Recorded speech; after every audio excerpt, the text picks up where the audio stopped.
আজকে আপনাদেরকে ইতালিতে বাংলাদেশিদের একটা বিলাসিতা সম্পর্কে বলবো।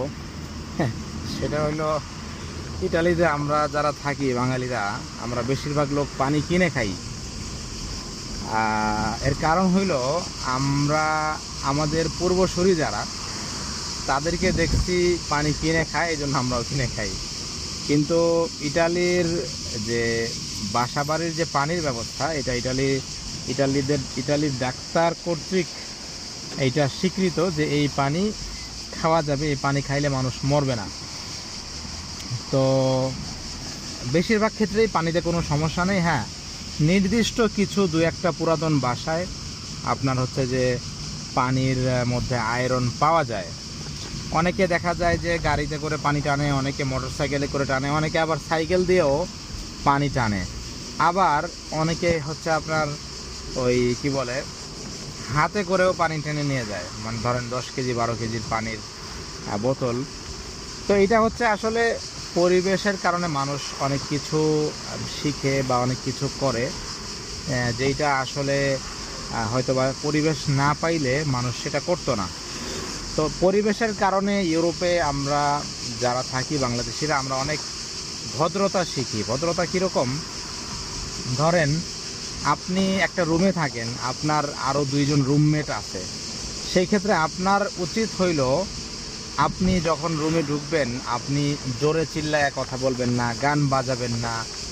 এইগুলো হচ্ছে আপনার ভদ্রতার মধ্যে পড়ে। কিন্তু আমাদের দেশে অনেক ক্ষেত্রে আমরা এই জিনিসগুলো বুঝি না। আবার কাজের ক্ষেত্রে আসি, ধরেন আপনার অধীনে একজন লোক কাজ করে, তো সেই লোকটা যদি অসুস্থ হয়, তাকে ছুটি দেওয়া বা তাকে কাজের বাড়তি চাপ না দেওয়া, এই জিনিসগুলো কিন্তু ইসলামের শিক্ষা। আবার একই সাথে এইটা ইউরোপিয়ানদের মধ্যেও এটা প্র্যাকটিস আছে। আজকে একটা ভিডিও দেখলাম, বাংলাদেশে একটা ছেলে রুটির দোকানে কাজ করে, হোটেলে। ও কাজ করতে করতে দাঁড়ানো অবস্থায় ঘুমায় গেছে। তারপর ওকে আয়সা মাথার মধ্যে থাপ্পড় দিল। তো বিষয়টা খুবই যে থাপ্পড় দিছে তার কাছে হয়তো এটা কোনো বিষয় না, তার কাছে এটা পান্তাবাদ। হয়তো বা সেও ওরকম থাপ্পড় খায় বড় হয়েছে, বাট বিষয়টা কিন্তু অনেক অমানবিক বিষয়। এবং এইটাই হচ্ছে রাষ্ট্রের পার্থক্য। আমরা যে ইউরোপ আমেরিকাতে দেখি সব কিছু চকচকা ঝকঝকা, বা আমেরিকানদের হলো আপনার পারচেস ক্যাপাসিটি বেশি, এইগুলো আসলে বড় কথা না। একটা রাষ্ট্র উন্নত হওয়ার জন্য এইগুলো মৌলিক বিষয় না। মৌলিক বিষয় হচ্ছে রাষ্ট্রের যে রাষ্ট্রের অথরিটি কতটা স্ট্রং। অর্থাৎ আপনার রাষ্ট্রে কার উপরে জুলুম হইতেছে এবং কাকে মানুষ ঠকাইতেছে, সেটা রাষ্ট্র খেয়াল করবে।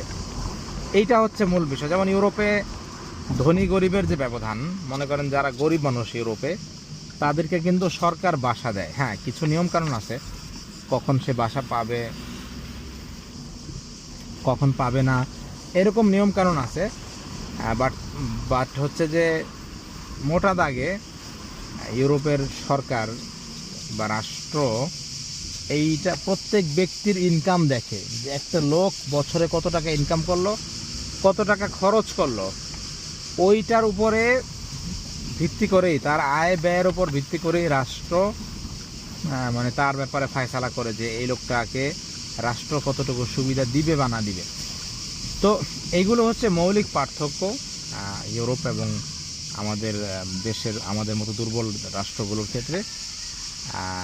বাকি যেই পার্থক্যগুলো আছে, ওই পার্থক্যগুলো আসলে এইটার উপরে নির্ভর করে, এই বিষয়গুলোর উপর নির্ভর করে। এই বিষয়গুলো ঠিক থাকলে বাকি বিষয়গুলো অটোমেটিকলি সেগুলো নিয়ন্ত্রণে চলে আসে। সো এই ছিল বিষয়। আসলে আমাদের যে রাষ্ট্রের সমস্যার জায়গাগুলো, এগুলো আমাদের কাছে আগে ক্লিয়ার হইতে হবে। সমস্যা ক্লিয়ার হইলে আমরা সেটা সমাধান করতে পারবো। ভালো থাকবেন। আল্লাহ হাফেজ।